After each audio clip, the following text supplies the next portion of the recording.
सभी मित्रों को नमस्कार, प्रणाम, सुप्रभात। शनिवार की सुबह आप सबका बहुत बहुत स्वागत है।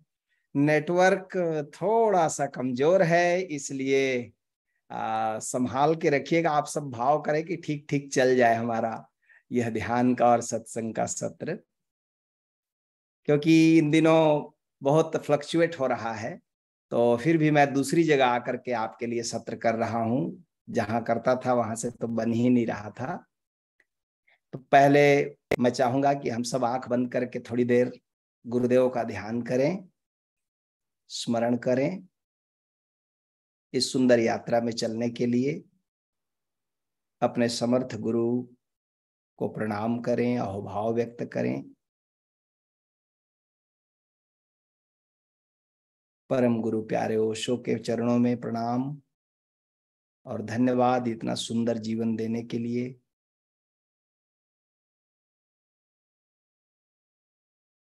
सभी संतों सद्गुरुओं को धन्यवाद, जिनके आशीष से हम लोग सद्गुरु से जुड़े हैं, जिनकी कृपा से धर्म में रुचि है।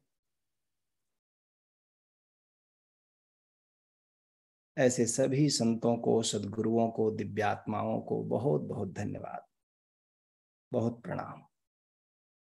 दोनों हाथों को आपस में रगड़कर अपने चेहरे आंखों को छू करके फिर सुनने की मुद्रा में धीरे धीरे आंख खोलें। शनिवार का ये सत्संग आपके प्रेम से खूब लोकप्रिय है। बहुत से लोग सुनते हैं और मैसेज भी करते हैं, संदेश भी देते हैं कि स्वामी जी, हम लोगों को इंतजार रहता है इस सत्र का, इस सत्संग का। मुझे भी इंतजार रहता है, क्योंकि इस बहाने गुरुदेव का जो अभियान है सद्धर्म की स्थापना का, उससे हम लोग जुड़ते हैं। तो पहले एक आध प्रश्न है, उस पर बात कर लेते हैं, फिर हम लोग ध्यान का प्रयोग करेंगे। एक प्रश्न पूछा है सौर्य चंद्राकर ने, भिलाई छत्तीसगढ़ से। कहते हैं कि स्वामी जी, धैर्य को मैं समझ नहीं पा रहा हूं। धैर्य क्या है और कैसे इसे जीवन में लाएं? क्योंकि मैं सही कर्म और सही परिणाम के लिए सब चीज जल्दी चाहता हूं और इसीलिए परेशान भी रहता हूं। जरूर समझना चाहिए, क्योंकि धैर्य शब्द जो है वो बड़ा मूल्यवान है साधक के लिए। विष्णु पुराण में एक श्लोक है, उसमें धर्म के 10 लक्षण बताए गए हैं। श्लोक पढ़ के सुनाता हूं आपको।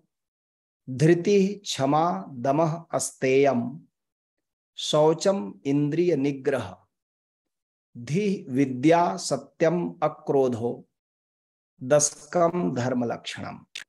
उसमें सबसे पहले स्थान पर धैर्य है। धृति, धृति का अर्थ धैर्य होता है। धृति क्षमा, दमः यानी संयम, अस्तेयम अचौर्य, शौचम इंद्रिय निग्रह पवित्रता शुचिता, इंद्रियों की अंतर्मुखता, धी विद्या, धी यानी बुद्धिमत्ता प्रतिभा, विद्या सत्यम सत्य, अक्रोधम। ये 10 धर्म के लक्षण हैं। आप देखते हैं धर्म की एप्रोप्रिएट परिभाषा है इसमें। न इसमें कोई अनुष्ठान आया, न इसमें कोई क्रियाकलाप आया। कहते हैं ये सारे जो मन, जो भीतर हमारी चेतना के गुण हैं, यही धर्म के 10 लक्षण हैं। जिस चेतना में ये बातें आ गई, धैर्य की, क्षमा की, अचौर्य की, इंद्रिय निग्रह की, संयम की, सत्य की, अक्रोध की, वो धार्मिक है, वो धर्म को उपलब्ध हो गया और सबसे पहले पर धैर्य को रखा है। इसका मतलब धैर्य सबसे मूल्यवान है, साधना के जीवन में भी और बाहर के जीवन में तो है ही। लेकिन बाहर के जीवन में कितने लोग उसको जान पाएंगे, कह नहीं सकते। लेकिन जो व्यक्ति ध्यान कर रहा है, साधना कर रहा है, उसे तो पग पग पर धैर्य पर विचार करना होगा। धैर्य के संबंध में मनन करना होगा। धैर्य, आपने कहा कि मैं धैर्य को समझ नहीं पाता हूं। धैर्य का अर्थ होता है एक ऐसी समझ हमारी चेतना में आ जाए कि हर चीज को घटने का एक समय होता है, आप उसके पहले उसे खींच नहीं सकते, खींच कर नहीं ला सकते। आपने कभी कभी देखा होगा छोटे बच्चों को, वो आम की गुठली को लगा देते हैं, जब पौधा लगाते दूसरों को देखते हैं तो वो भी लगा देते हैं पौधा आम की गुठली को, और फिर 1 घंटे बाद जाके फिर खोद के देखते हैं कि उगा कि नहीं, फिर आधा घंटा बाद देखते हैं कि उगा कि नहीं। आप सोचते हैं कभी वो पेड़ पौधा बनेगा, कभी अंकुर फूटेगा? ये बार बार खोदने के चक्कर में ही वो खराब हो जाएगा। हम भी जब कोई कर्म करते हैं या कोई साधना करते हैं और अधीर हो जाते हैं, हमने ध्यान किया 1 हफ्ता 2 हफ्ता 15 दिन महीना दिन, और फिर हम तुरंत पूछते हैं अभी तक क्यों नहीं कुछ हो रहा है, मुझको क्यों नहीं घट रहा है, कहाँ गलती है? कोई गलती नहीं है। अब गुठली को दबा दिए हो, अब थोड़ा इंतजार भी तो करो, थोड़ा बारिश होने दो, थोड़ा भूमि के अंदर उसके खोल टूटने दो, तब वो होगा। लेकिन संसार की चीजों में जितनी अधीरता के साथ हम लोग जुटते हैं, वही अधीरता हम साधना के जगत में भी ले जाते हैं। हम वहां भी सोचते हैं कि बिल्कुल अभी हमने किया अभी हो जाए, वो नहीं हो सकता। और इसलिए ध्यान में बाधा नहीं है, ध्यान के अनुभव में बाधा नहीं है, ध्यान करने सीखने में कोई परेशानी नहीं है। परेशानी है अधीर होने में, कि हमें जल्दी और तत्काल परिणाम चाहिए, तो फिर तो साधना नहीं हो पाएगी। और संसार में भी जो आप काम करते हैं, यदि आप उसमें हड़बड़ी रखते हैं, जल्दबाजी करते हैं, जल्द परिणाम चाहते हैं, तो वहां भी काम खराब होता है। संसार में भी, भौतिक कामों में भी, बाहर के कामों में भी। भीतर की बात अभी मैं न भी करूं तो भी, अभी पिछले दिनों ओशोधारा का एक कार्यक्रम हुआ ऑनलाइन, जिसमें 321 लोग जुड़े थे, प्रेम प्रज्ञा। तो प्रेम प्रज्ञा प्रोग्राम में एक जगह यह भी आता है कि गैर प्रेम की दशा क्या है। जब आप प्रेम में नहीं होए, प्रेम की फ्रीक्वेंसी में नहीं है, उसको डिफाइन कर रहे थे कि कब कब आप प्रेम की फ्रीक्वेंसी में नहीं होते, कब कब आप प्रेम की तरंग में नहीं होते, क्योंकि वो जानना जरूरी था। तो बहुत सारे जगह को लोकेट कर रहे थे, उसमें एक जगह ये भी आया कि हड़बड़ी में होना भी, जल्दबाज होना भी गैर प्रेम की अवस्था है। यानी उस समय आप अस्तित्व के वो जो उच्च फ्रीक्वेंसी है, जिसमें प्रेम, जिसमें करुणा, दया, क्षमा जैसे सद्गुण पनपते हैं, उस फ्रीक्वेंसी से आप कट गए हड़बड़ी में। और बहुत से लोगों को देखेंगे, विशेषकर जब हम ध्यान समाधि कराते हैं, तो उसमें आपके व्यक्तित्व को 2 अलग अलग टाइप में बांटते हैं, सम्यक जागृति में, ईगो के ग्रुप में, आई ग्रुप और यू ग्रुप। तो उसमें जो आई ग्रुप होते हैं वो बहुत हड़बड़ी में होते हैं, जल्दबाज होते हैं, बहुत ज्यादा एक्सट्रोवर्ट होते हैं, और हर काम उनको तुरंत चाहिए रहता है। ज्यादातर ए ग्रुप वाले, वैसे तो बी ग्रुप वाले भी होते हैं लेकिन उनकी तुलना में कम। तो आई ग्रुप का जो होगा वो बड़ा हड़बड़ी में होगा, और हड़बड़ी में बहुत से काम को वो बिगाड़ देगा। और ये गैर प्रेम की अवस्था है। मैं जब पहली दफा इसको पढ़ा कि हड़बड़ी में होना भी गैर प्रेम की अवस्था है, तो मैं चौंका। उसमें आप प्रेम प्रज्ञा जरूर करिए, क्योंकि उसमें बहुत सारी चीजें ऐसी बताई जाती है कि कब कब आप अस्तित्व से कट जाते हैं, कब आप उच्च स्तर की फ्रीक्वेंसी, प्रेम की फ्रीक्वेंसी से नीचे गिर जाते हैं, और तभी आपके जीवन में शोक होता है, दुख होता है, चिंता होती है। जो सदा प्रेम में है, प्रेम का मतलब यहाँ प्रेम संबंध नहीं, प्रेम का मतलब यहाँ स्वभाव। इसीलिए प्रेम प्रज्ञा प्रोग्राम ओशोधारा का इतना बेस्ट प्रोग्राम है कि अब तक मैंने बहुत सारे प्रोग्राम, सभी प्रोग्राम करीब करीब कर लिए हैं, लेकिन मुझे कोई पूछे कि सबसे पहले मैं किसको रिकमेंड करूंगा लोगों को करने के लिए, तो ध्यान समाधि और प्रेम प्रज्ञा, यही 2 चीज मैं रिकमेंड करता हूं लोगों को। अब पहले तो मैं ध्यान समाधि को ही रिकमेंड करता था, लेकिन अब मैं प्रेम प्रज्ञा को जोड़ता हूं। क्योंकि वो उसकी समझ आपको आ गई तो आप में सारे सद्गुण धीरे धीरे आ जाएंगे, क्योंकि उस फ्रीक्वेंसी में आप जीने लगते हैं। उसको समझने की बस बात है। अभी 11 सितंबर से यानी कल से ध्यान समाधि शुरू होने जा रहा है ऑनलाइन।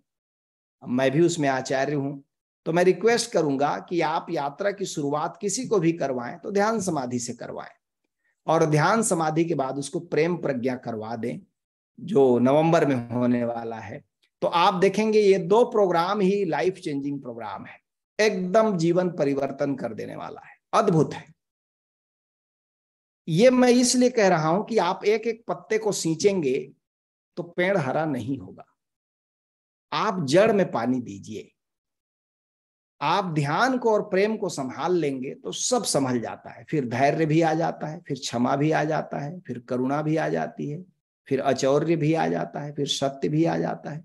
सारे सद्गुण तब आ जाते हैं, क्योंकि जड़ में पानी पड़ रहा है। जड़ क्या है? ये जड़ है ध्यान और प्रेम, जिसको मैं कह रहा हूं ध्यान समाधि और प्रेम प्रज्ञा कार्यक्रम में हम सीखते हैं। यदि आपने ध्यान सीख लिया और प्रेम सीख लिया तो ध्यान है भीतर के जगत में आनंद के लिए, और प्रेम है बाहर के जगत में आनंद बांटने और देने के लिए। तो आप इन दोनों फ्रीक्वेंसी में जी रहे हैं तो सारे सद्गुण अपने आप आ जाएंगे। अलग अलग एक एक सद्गुण को समझने की जरूरत या आवश्यकता नहीं होगी। धैर्य का अर्थ ये होता है कि आप कुछ भी करते हैं तो आपके भीतर चेतना में ये बात समझ में आ गई है कि मेरे पुरुषार्थ पर तो मेरा वश है, मैं क्या कर सकता हूं इस पर तो मेरा अधिकार है, लेकिन रिजल्ट कब आएगा, कैसा आएगा, इस पर मेरा अधिकार नहीं है। इसलिए मैं अपनी जीवन ऊर्जा को व्यर्थ ही उस पर खर्च नहीं करता। जब आप परिणाम पर चिंता करते हैं, आप सोचते हैं कि रिजल्ट कैसा आएगा, रिजल्ट कैसा होना चाहिए, तब आप उस चीज पर ऊर्जा खर्च कर रहे हैं जिसके बारे में अभी आपको अंदाजा ही नहीं है, पता ही नहीं है। इसलिए किसी भी हालत में परिणाम पर विचार मत करिए। हाँ, उस पर विचार करिए जो आपके अधिकार में है। आपके अधिकार में क्या है? आपके अधिकार में है कर्म को करना, ठीक ठीक करना, पुरुषार्थ को ठीक ठीक करना। आप साधना कर रहे हैं, आप ध्यान की विधियां कर रहे हैं। अभी आजकल ओशोधारा में एक बहुत ही सुंदर अभियान चल रहा है, ओशोधारा 365, यानी 365 डेज, साल भर प्रतिदिन सुबह 6 से 7 ध्यान करना। लगभग 200 लोग जुड़ते हैं, अलग अलग डिवाइसों में लगभग 125-30 डिवाइस रहते हैं और 200 लोग जुड़ते हैं। प्रतिदिन एक फिक्स टाइम में सुबह 6 बजे से 7 बजे आचार्य लोग आकर ध्यान कराते हैं। एक ही ध्यान की विधि को हम 5 दिन 6 दिन करते हैं, फिर रविवार को गुरुदेव आकर प्रश्नोत्तर सत्संग लेते हैं। तो मैंने देखा इसका परिणाम लगभग 1 महीना हो गया। आज 10 तारीख है, पिछले महीने के 8 तारीख को शुरू हुआ था, अगस्त के। तो मैंने देखा उसका परिणाम बहुत सुंदर है। हम एक शुरू 8 दिन 10 दिन आदत बनाने में लगी बात, फिर अब उस फ्रीक्वेंसी में आ गए कि सुबह 4:30 बजे 5 बजे नींद खुल जाती है और आप बिल्कुल बैठ जाते हैं। और ऐसा कोई दिन नहीं गुजरता जब आप ध्यान के तरन्नुम का असर पूरा दिन भर ना हो। सुबह आपने एक ध्यान का प्याला पी लिया, दिन भर उसका रस आपको घेरे रहता है, दिन भर उसकी छाया आप पर पड़ती है और आपका व्यवहार बदलता है, आपकी प्रेजेंस बदलती है। कल ही मैं कॉलेज में ऐसी बैठा था, तो एक मेरे जो सहयोगी प्रोफेसर हैं वो भी बैठे थे, हम दोनों कोई बात कर रहे थे। तो इतने में हमारा प्यून स्टाफ आ गया। तो मैंने कहा कोई काम है क्या? बोले कोई काम नहीं है, आप दोनों चर्चा कर रहे हैं ना, उसको सुनने आए हैं। तो मुझे बड़ा अजीब लगा। मैं कहा तुम अपना काम करो, ऑफिस वाला काम करो, तुम इसको यहाँ प्रवचन थोड़ी हो रहा है कि सुनने आए हो। बोले नहीं, आप लोग बात करते हैं तो इतनी अच्छी अच्छी बात करते हैं ना कि चूक जाएंगे ऐसा लगता है, तो इसलिए हम सुनने आ गए। तो थोड़ा सा आधा घंटा देर चले जाएंगे ऑफिस में, जरा सुन लेते हैं। या तो आप बातचीत बंद कर दीजिए, नहीं तो आपकी बातचीत हमारे ऑफिस तक आती है और हमारा मन इधर लगा रहता है। तो ये दिन भर ध्यान की छाया घेरे रहेगी तो लोग आपको सुनना पसंद करेंगे, लोग आपके पास बैठना पसंद करेंगे। इसलिए मैं निवेदन करता हूं कि सब लोगों को प्रतिदिन, आप अकेले तो नहीं कर सकते, आप अकेले वो करेंगे तो मन 10 पेंच फंसाता है। मन कहता है आज तो मौसम ठीक नहीं है, आज तो तबीयत ठीक नहीं है, आज तो हरारत है, आज तो ये है वो है। मन की बात मत सुनिए। लेकिन कैसे नहीं सुनेंगे, उसको किसी चीज से जोड़ दीजिए। अब जैसे आप सुबह नहीं उठेंगे तो गिल्ट पकड़ेगा कि भाई मैंने तो 3,000 रुपया दिया है 3 महीने के लिए और मैं अपना ही पैसा बर्बाद कर रहा हूं। इसीलिए हम लोग सब चीज का फीस लगाते हैं वसुधारा। उसका वजह यह है कि जब आप पैसा देते हैं ना, तब आप उसका वैल्यू समझते हैं, कदर करते हैं। और फ्री फंड का कोई कदर नहीं होता। फ्री फंड में आप सोचते हैं कि हाँ हो गया तो ठीक है, नहीं तो फ्री की चीज है। जितनी कीमत होती है उतना संभाल के रखते हैं आप चीजों को। आप देखते हैं आपका मोबाइल बहुत महंगा हो, घड़ी बहुत महंगा हो, तो कितना संभाल के रखते हैं। और वही घड़ी कोई 10 रुपया में बेच दे आपको, अब फिर आप उसको नहीं संभालेंगे, फिर कहीं भी रखते हैं, हाँ 10 रुपये में तो मिलता है। तो जितनी कीमत कम होती है उसकी कदर कम हो जाती है। इसलिए हमने रखा कि प्रतिदिन आप ध्यान के लिए फीस चुकाएं। जब आप 3,000 रुपया देते हैं 3 महीने के लिए, या 10,000 रुपया देते हैं साल भर के लिए, तो आपको रहता है कि एक दिन मैंने ध्यान नहीं किया तो अपना पैसा मैंने खोया। आप अपने पैसे को कैश करना चाहेंगे, उसका मूल्य लेना चाहेंगे। ये मेंटलिटी सबकी शुरुआत में रहती है, फिर तो धीरे धीरे समझ में आती है कि नहीं मेरे ही हित में है ये सब चीज। लेकिन शुरुआत इसी ढंग से करनी चाहिए। और जब आप रोज करते हैं तो रोज उसकी छाया आपके ऊपर पड़ती है, और रोज छाया पड़ती है तो आपका मन बदलता है, आपकी उपस्थिति बदलती है, फिर सारे सद्गुण धीरे धीरे आप पर आने लगेंगे। एक एक सद्गुण को साधना नहीं है। एक एक सद्गुण को साधेंगे तो ठीक वैसे ही होगा जैसे मैंने अभी कहा, एक एक पत्ते को सींचने से पेड़ हरा नहीं होगा। धर्म में और अध्यात्म में यही अंतर है। धर्म मानने वाले सो कॉल्ड तथा कथित धर्म मानने वाले लोग एक एक पत्ते को सींच रहे हैं। कोई क्रोध छोड़ना चाह रहा है, कोई दयालु होना चाह रहा है, कोई करुणावान होना चाह रहा है, कोई प्रेम पूर्ण होना चाह रहा है, कोई आनंदित होना चाह रहा है। अलग अलग पत्ते को सींच रहे हैं। और अध्यात्म कहता है कि जड़ को सींचो, आप चलो भीतर, और भीतर है वो जड़ ध्यान का, उस जड़ में पानी दो। ध्यान के जड़ में पानी पड़ा और सब सद्गुण अपने आप आते हैं, एक एक को लाना नहीं पड़ता। ये यही सिस्टम है और यही अस्तित्वगत नियम है। इसलिए जो अलग अलग सींचते हैं आप पाएंगे उनका बीच बीच में पत्ता पीला पड़ जाता है, छूट छूट छूट जाता है, टूट टूट जाता है।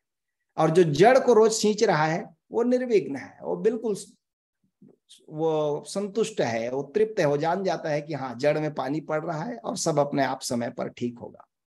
एक दोहा आपने बचपन में स्कूल के दिनों में जरूर पढ़ा होगा, सुना होगा कि धीरे धीरे रे मना, धीरे से सब होए, और माली सींचे 100 घड़ा, ऋतु आए फल होए।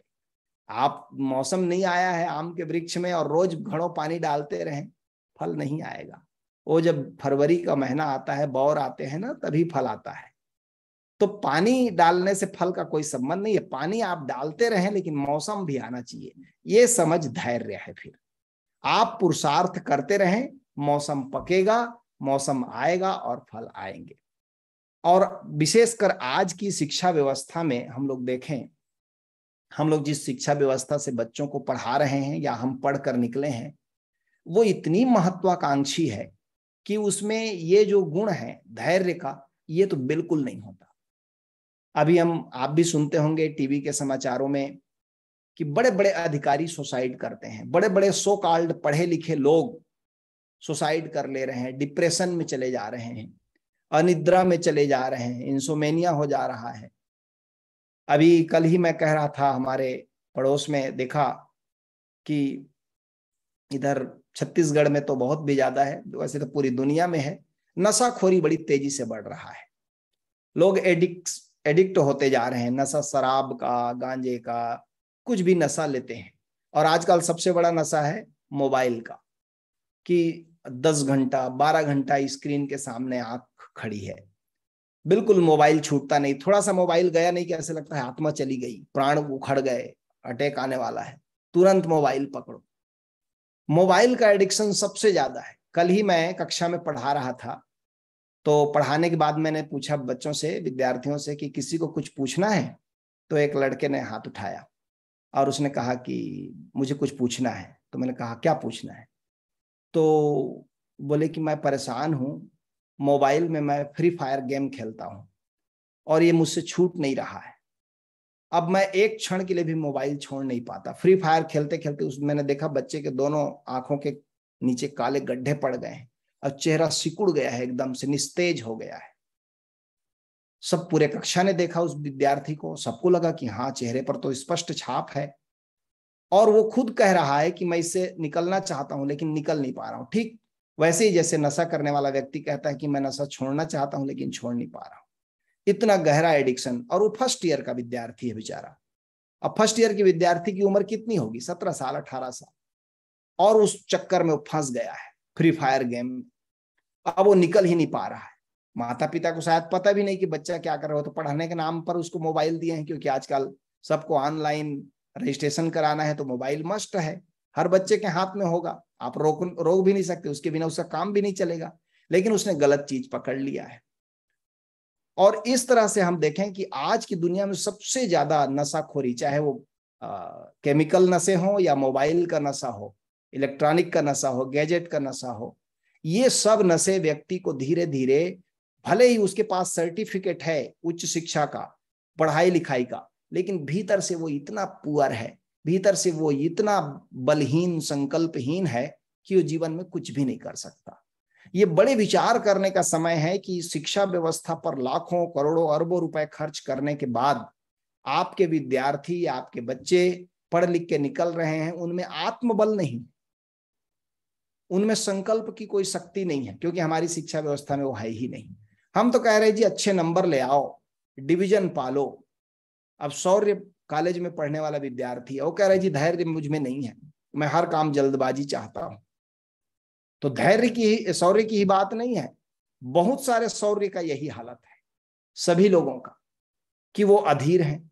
और हमारी शिक्षा व्यवस्था में कहीं भी मानवीय मूल्यों को, इन चीजों को पढ़ाने का कोई तरीका नहीं है। मैं कल्पना करता हूं, कभी कभी सोचता हूं कि यदि हम जल्दी ही सारे उच्च शिक्षा संस्थानों में, स्कूलों में ध्यान को, मेडिटेशन को, जीवन के मानवीय मूल्यों को यदि हम शिक्षा व्यवस्था में नहीं जोड़ेंगे, तो हम ऐसी फसल पैदा कर रहे हैं जो विध्वंसक हो जाएगी, जिसके पास न कोई आत्मबल रहेगा, न कोई क्रिएटिविटी रहेगी, केवल डिग्री का एक टुकड़ा लेकर घूमते रहेंगे और उसका कोई परिणाम नहीं आ रहा है। चूंकि आप सीधे सीधे समाज से जुड़कर देखें, कहीं जाकर के देखें, तो आपको पता चलेगा कि बहुत पढ़ा लिखा आदमी भीतर से कितना बलहीन है। बहुत पढ़ा लिखा आदमी कैसे छोटी छोटी चीजों के लिए लड़ रहा है, क्योंकि उसे गहरी चीजों का पता ही नहीं है, क्योंकि उसकी शिक्षा व्यवस्था में 15 साल 20 साल जो उसने पढ़ाई में खर्च किए, उस पर कहीं जोर नहीं दिया गया। और धैर्य की बात तो यहीं से शुरुआत हो जाती है कि जब आप पढ़ने लिखने के लिए 15-17 साल खर्च करते हैं, तो जीवन के उच्चतर मूल्यों को पाने के लिए, गहरे अनुभवों को पाने के लिए तो धैर्य बहुत जरूरी है। धैर्य की कमी से सब खराब हो जाएगा। तो इसलिए शौर्य, मैं कहूंगा कि एक जगह जड़ को सींचो, वो है ध्यान का और वो है प्रेम का। वो दोनों मैं तो निवेदन करूंगा, यद्यपि तुमने कर भी लिया होगा तभी तुम मुझसे जुड़े हो, लेकिन मैं निवेदन करूंगा, एक बार में कोई चीज समझ में नहीं आती। हमें जब तक समझ में ना आए, मुझे वो कथा बड़ी याद आती है कि द्रोणाचार्य कौरवों और पांडवों के गुरु थे, राजकुमारों को पढ़ाते थे। तो बड़ी प्यारी कथा है कि छोटे छोटे बच्चे हैं सब, दुर्योधन, युधिष्ठिर, नकुल, सहदेव, भीम, अर्जुन, सब, और गुरुकुल में पढ़ने आए हैं। तो द्रोणाचार्य जी ने एक पाठ दिया कि ये पाठ घर से याद करके आना है। और दूसरे दिन पूछा उन बच्चों से कि याद हो गया? तो युधिष्ठिर को छोड़कर सबने हाथ उठा दिया, हाँ याद हो गया, जो आपने पाठ दिया था याद हो गया। युधिष्ठिर ने हाथ नहीं उठाया। तो द्रोणाचार्य ने पूछा कि तुमको याद नहीं हुआ? बोले नहीं, नहीं याद हुआ। तो बोले ठीक, कल याद करके आना। दूसरे दिन आया तो फिर पूछा, तो बोले नहीं। बोले आश्चर्य है, तुम सबसे होशियार बच्चे हो, तुमको याद नहीं होता? ये बोधा है भीम, इसको याद हो जा रहा है, जो खाने पीने के अलावा कुछ जानता नहीं है। ये दुर्योधन को याद हो गया, तुमको बस याद नहीं हो रहा है। बोले मुझको याद नहीं हो रहा है। वो पाठ दिया था कि सदा सत्य बोलो, इस पर एक स्टोरी रहा होगा, उसको याद करके आना था। तो युधिष्ठिर ने कहा कि मैं जब तक सदा सत्य बोलने को आचरण में ना ले आऊं, मैं कैसे कह सकता हूं कि मुझको याद हो गया है। और ये बाकी बोधा लोग तो बोले कि हाँ याद हो गया है, रट्टाफिकेशन हो गया, रट लिए। परीक्षा में लिख देंगे, अभी टेस्ट ले लो। तो जब तक आचरण में कोई चीज घुले नहीं, उसे सर्टिफिकेट में लेकर क्या करिएगा। सर्टिफिकेट में किसको धोखा दे सकते हैं, हम अपने आप को ही धोखा देंगे। इसलिए जरा इस बात पर गौर करना है अपने बच्चों को पढ़ाते समय और अपने घर में बच्चों को स्कूल कॉलेज भेजते समय कि कहीं वो फ्री फायर में तो नहीं फंस रहा है, उसमें मानवीय मूल्यों जैसे सद्गुण विकसित हो रहे हैं कि नहीं। और हर माता पिता को केयरिंग भी करना होगा, क्योंकि आप स्कूल और कॉलेज के भरोसे अब बहुत नहीं रह सकते। ये हमने देखा अभी इन दिनों सबसे ज्यादा सुसाइड के केस बढ़ रहे हैं। एक प्रश्न और है, थोड़ा सा संक्षेप में इसको भी ले लेते हैं। एक स्वामी जी ने पूछा है कि स्वामी जी नाद और चैतन्य क्या है, हमें समझाएं। आप वसुधारा के पहले प्रोग्राम में आएंगे तब तो इसको प्रैक्टिकल बताएंगे, फिर भी मैं कुछ इशारा करता हूं। अच्छा होगा कि शब्दों से उत्तर लेने के बजाय अनुभव से उत्तर लेना चाहिए। नाद क्या है और चैतन्य क्या है। हम बाहर एक आकाश देख रहे हैं, अभी आपने चारों तरफ देखिए, उसी आकाश में आप बैठे हैं। ये जो चारों तरफ दिख रहा है, इस शून्य को ही संतों ने, ऋषियों ने, वैज्ञानिकों ने आकाश कहा है। ये बाहर का आकाश है। लेकिन संत कहते हैं कि एक आकाश और है, वो भीतर का आकाश है। जब आप इंद्रियों को मोड़ लेते हैं और भीतर जरा गति करते हैं, तो भीतर भी एक आकाश है। इससे भी बड़ा आकाश है, बाहर का जो आकाश है उससे भी विराट आकाश है। और वो आकाश, ये आकाश भी विराट है, बाहर का आकाश भी विराट है। लेकिन हम इसकी विराटता को अभी कम से कम वन डायमेंशनल जानते हैं कि विराट है फैलाव में। लेकिन भीतर का आकाश जो है वो अनेक अनेक आयामों में विराट है, मल्टी डायमेंशनल है और इनफिनिट है, अनंत है भीतर का आकाश। उस भीतर के आकाश से ही शुरू होती है अध्यात्म की यात्रा। जब कोई अंतर आकाश को जानता है, इनर स्पेस को जानता है, तभी उसने धर्म के जगत में पहला कदम रखा, अध्यात्म के जगत में पहला कदम रखा। वो भीतर का आकाश अनंत खजानों से भरा है। उसमें सबसे पहला जो बहुत जल्दी अनुभव में आ जाता है वह है नाद। उस भीतर के आकाश में गूंज हो रही है, एक बड़ी मीठी धुन गूंज रही है, निरंतर गूंज रही है, निनादित है। किसी समर्थ गुरु, किसी सदगुरु के चरण में आप जाएं जो अनुभवी है, तो वो बताता है। उसी को गुरु मत में, सिख मत में, सनातन धर्म में, संत मत में नामदान कहा गया है, ओंकार का दान कहा गया है, नाम का ज्ञान कहा गया है, दीक्षा कहा गया है। कि जब एक गुरु आपको उसका ज्ञान कराता है, वो जो भीतर के आकाश में गूंज रहा है, उसको एक आयाम उस आकाश का नाद है। और नाद बहुत ही आसानी से और सरलता के साथ किसी गुरु की कृपा से वो समझ में आ जाता है। जैसे ही वह एक आयाम समझ में आया, एक बड़ी चमत्कारिक घटना घटती है कि और भी आयामों के लिए आप योग्य हो जाते हैं जानने के लिए, अनुभव करने के लिए। इसलिए संत मत में, गुरु मत में, सिख मत में सबसे पहले नामदान को ही दीक्षा के रूप में दिया जाता है कि ये पहला दरवाजा है परमात्मा का, जिसमें आपको गुरु प्रवेश कराता है। उस पहले द्वार से आप भीतर प्रवेश कर गए, तब आप और भी दरवाजे हैं, और भी आयाम हैं, उसकी तरफ आप यात्रा कर सकते हैं। उनमें जैसे मैंने कहा कि सबसे आसानी से गुरु कृपा से समझ में आने वाला आयाम नाद है, वैसे ही सबसे सूक्ष्म और सबसे अत्यंत कहना चाहिए मेधावी व्यक्ति के लिए समझ में आने वाला आयाम चैतन्य है। क्यों? चैतन्य और भी कठिन है। उसी भीतर के आयाम में, भीतर जरा और भी उसको एलोबरेट कर देता हूं कि ये जो भीतर का आकाश है, ये कई डायमेंशन है। जैसे मैंने कहा नाद है, भीतर के आकाश में एक आलोक भी है, प्रकाश भी फैला हुआ है। भीतर का आकाश अमृत रस से भरपूर है, शाश्वत है। भीतर का आकाश अनंत प्रेम से भरा हुआ है, अनंत आनंद से भरा हुआ है। ये सब कई आयाम हैं। इन आयामों में सबसे सूक्ष्म आयाम है चैतन्य, क्योंकि चैतन्य से ही आप सब इन आयामों को जानते हैं। और चैतन्य खुद को जिस दिन जाने, ये थोड़ा सा मिरेकल है, ये थोड़ा सा कठिन है।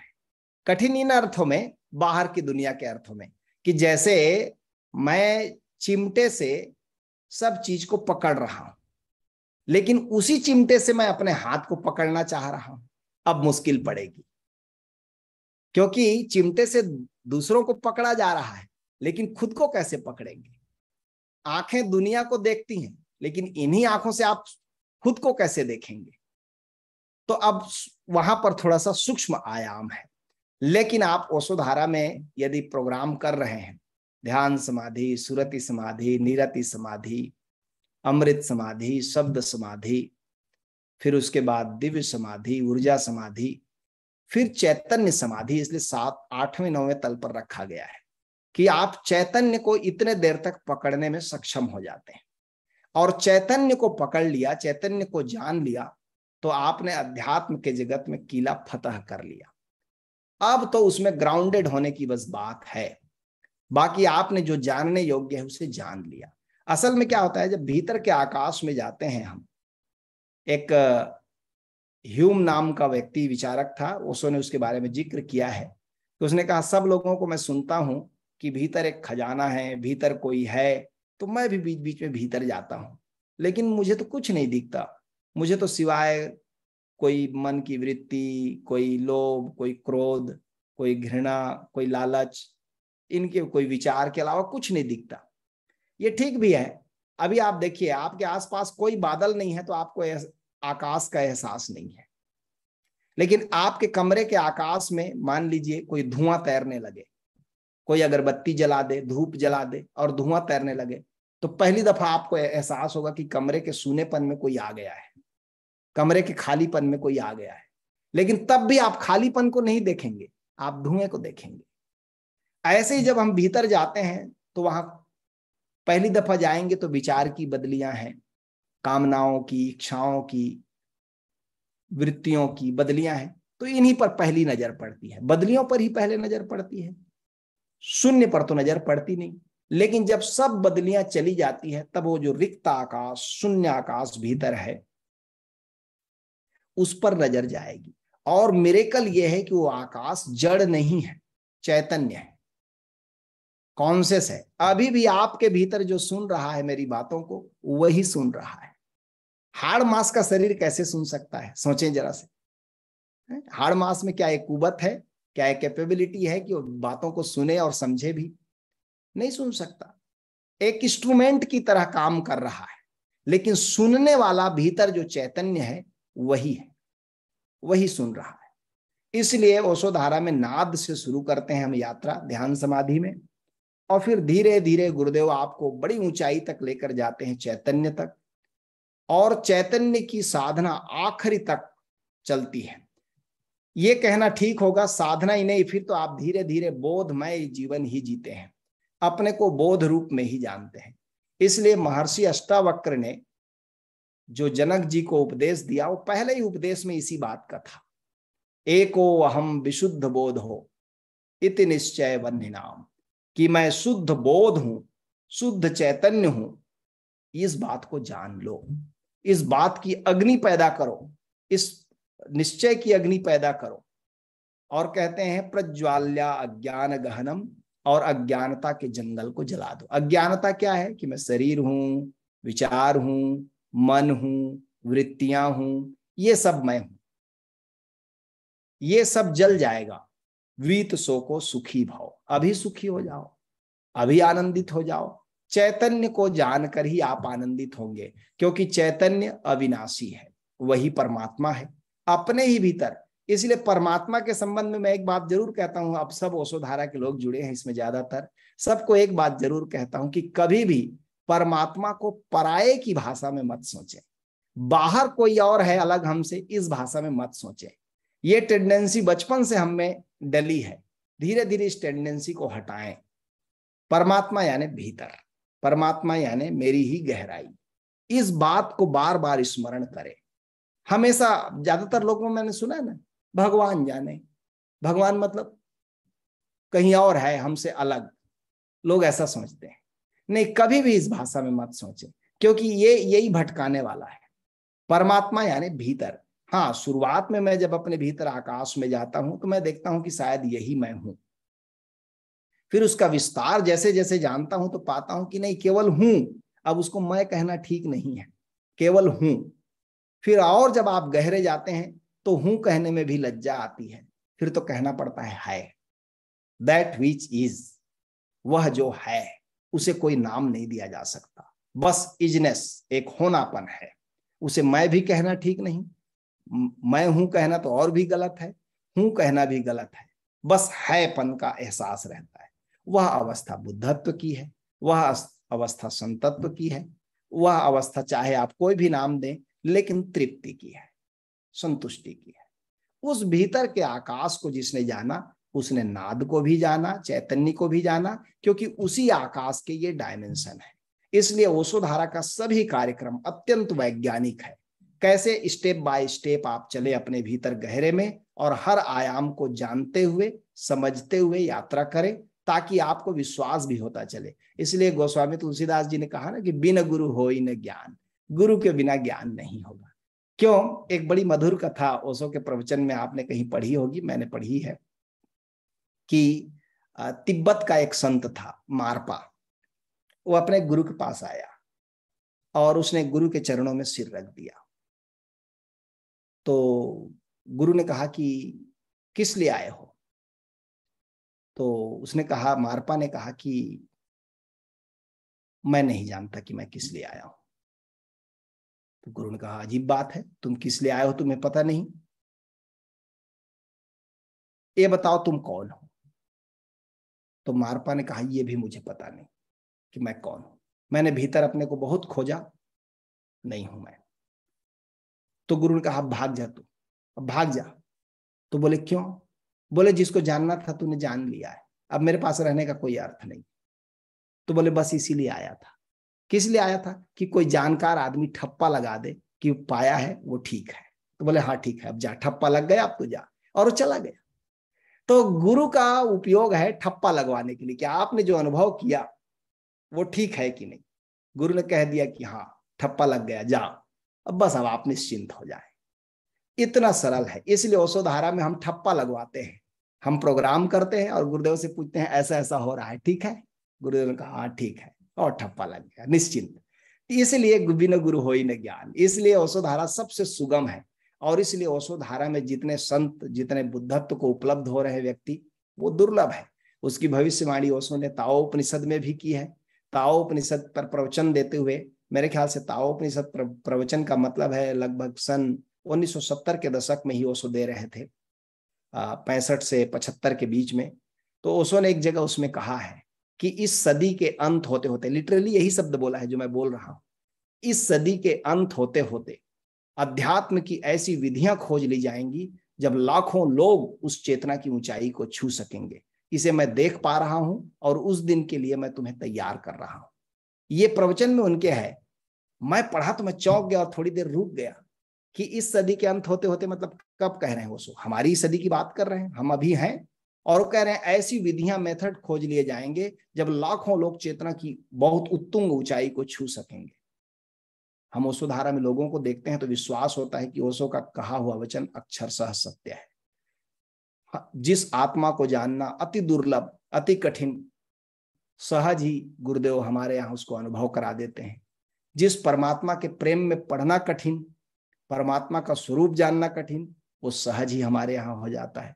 इसलिए मैं मित्रों से कहता हूं, ऐसा अवसर, ऐसा चांस पृथ्वी में दोबारा मिले ना मिले, इसे खोना बिल्कुल ठीक नहीं है।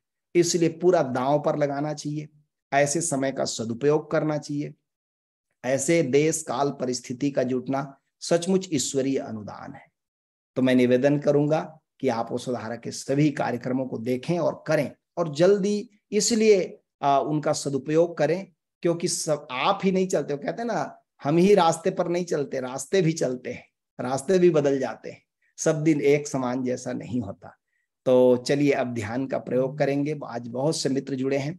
मैं निवेदन करूंगा जितनी मैं बातें करता हूं केवल इसलिए, वो ध्यान के प्रयोग के लिए, कि हम ध्यान का प्रयोग कभी भी जब अवसर मिले, कोई आचार्य करा रहा हो तो उस समय छोड़ना नहीं चाहिए।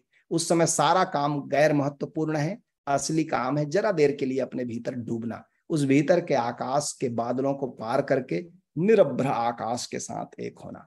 तो आज हम लोग करेंगे ब्रह्मनाद ध्यान, जो कि बहुत ही सरल है, और नाद पर पूछा है इसलिए मुझे लगा कि आज ब्रह्मनाद ध्यान करना चाहिए। तो चलिए ब्रह्मनाद ध्यान करेंगे। जरा बड़े आराम से बैठ जाएं। 10-15 मिनट हम लोग हमिंग साउंड करेंगे और उसके बाद मौन बैठेंगे। जो भीतर हो रहा है भीतर के आकाश में, उस सब के साक्षी रहेंगे।